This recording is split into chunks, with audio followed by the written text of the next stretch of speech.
These are the names of children published in the Washington Post today that have been killed by the Israeli military in Gaza.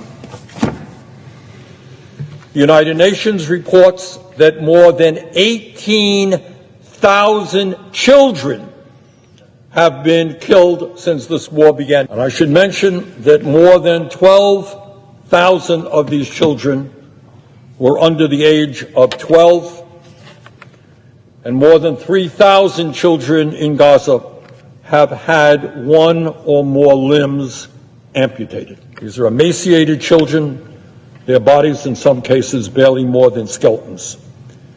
The American people are seeing miles and miles of rubble where cities and towns once stood.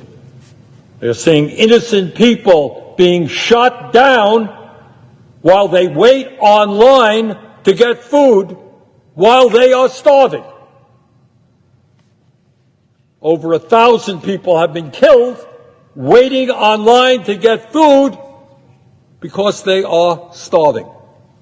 Despite these war crimes carried out daily and in plain view, the United States has provided more than $22 billion for Israel's military operations since this war began. $22 billion. One estimate based on Brown University research calculates that the United States has paid for 70% of the Gaza war. In other words, American taxpayer dollars are being used to starve children, bomb schools, kill civilians, and support the cruelty of Netanyahu and his criminal ministers.